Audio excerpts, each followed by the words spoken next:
What's up, everybody? Welcome back to 30 Days of Podcasting, your home for all things podcasting. Going from uncomfortable beginner to someone who has a comfortable podcast that you're proud of. Today on the show, we're talking about growth, because this is a topic that comes up a ton because it is so challenging to grow a podcast.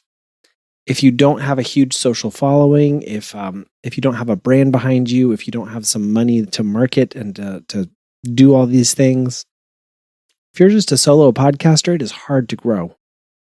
And that's because it takes a lot of things going just right to grow. So today we're going to look at kind of 4 areas that are really important for growth, and hopefully you get something out of it today. The first thing that we're going to look at with growth is really just persistence and consistency.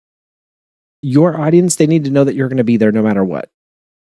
That you're going to keep showing up week after week, episode after episode, doing what you do because you know your audience, you know what they need, and they need to become able to rely on you.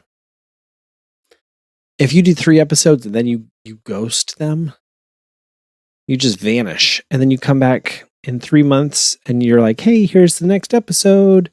Hope you guys enjoy it. That audience that you might have had for the first 3, they're gone. They are unplugged. They're not coming back unless it's your mom, and then they might. But for the most part, your people, they need to see that persistency, that you are always going to be there. You're reliable. The next thing is that you need to consistently provide that value. If you're just hit or miss, 1 week you're really diving in and you're providing value, and the next week you're just shooting the breeze and just kind of hanging out like with Jim, and hey, today we got Jim on the show and we're just going to kind of talk about basketball. If that's your show, then maybe it is what they expect. But for most shows, a random hangout with Jim is not going to cut it. So you need to always be providing that value that you need to give to your audience. You know what they need. You know how to give them what they need. You have your outline of things that are valuable to them. So stick to what you know. Grow in the areas that you can and give the people what they need. The 4th thing here we're going to look at in a couple days, and that is build community. When you can build community around your show, it is going to continue to grow. A great example of this that I love to look at their story, and that is the Popcast with Knox and Jamie. They've been at podcasting for like 7 years. They were both writers. They met at like a writing convention for bloggers or something along those lines. Decided to start a podcast about pop culture. About 3 years ago, they really started to focus their energy into making this into a business. And one of the things that they did to do that is when they opened their Patreon, they surrounded that with community. They made it a thing that people wanted to be a part of. It contributed to the show. It became this thing that was bigger than what it was. Find a way to build community and encourage your audience to engage with you. If you're on Instagram, set hashtags that are specific for an episode. Hey, if you guys are listening, hit me up on Instagram, hashtag 30 days, whatever. Or if you want to do some ridiculous challenge on TikTok, take a ridiculous TikTok challenge. That's fine. Have your audience engage with you there and use your hashtag so that you can track what's going on where. And you can engage with them. You can be a part of that conversation. If you ask someone to show up on TikTok and they do, and when they're on TikTok and they're doing your challenge, if you don't comment on their picture or their video, if you don't engage with them, what's the point? You've got to engage with your audience if you want to see them grow. If you want to see your audience grow into a community. Another great way to do this is to ask questions, specific questions. I want to hear your stories of the worst day of your life at work. What's the most embarrassing thing that ever happened to you at work? We're going to have a thread and we're going to say the top 3 on the air. If you want to be anonymous, just let me know and we'll make you anonymous. Ask questions that they get to be a part of the show. They get to be a part of that experience, that community. Another very important thing for podcast growth is to be consistent in your marketing strategy.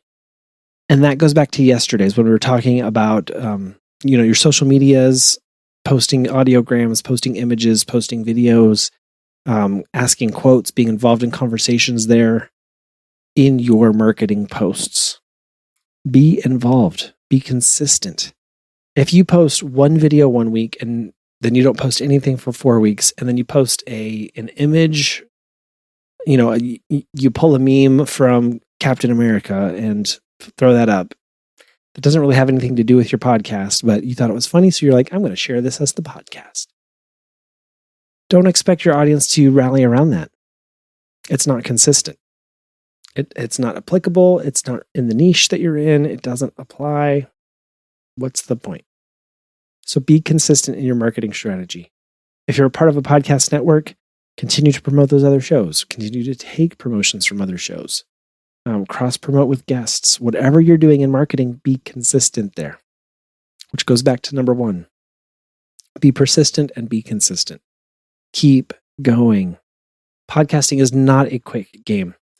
Once in a while, you'll see someone pop up in a forum or a Facebook group that's like, hey, I got 10,000 downloads in my first 30 days.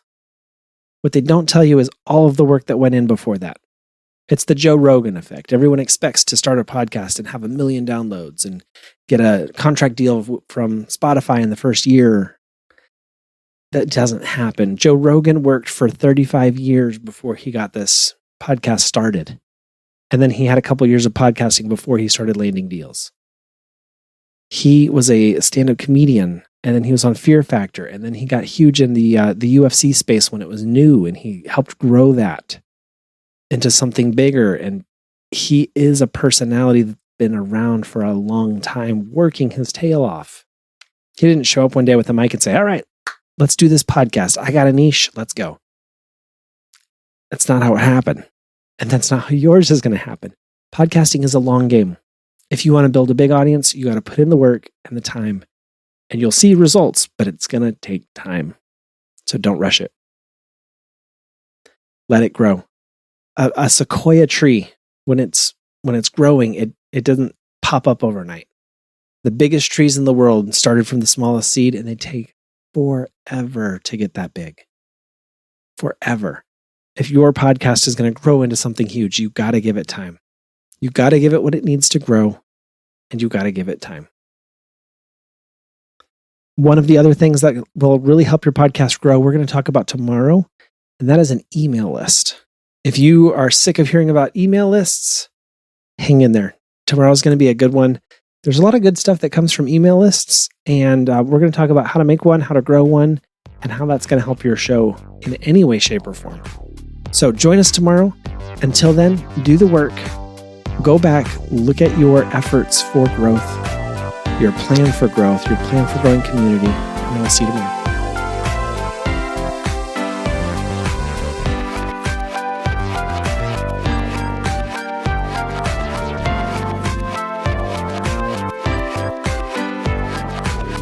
Hey guys, make sure you subscribe, like the video to help out the algorithms, and hit the bell if you want notifications whenever we drop a new episode, which is every day for the month of July.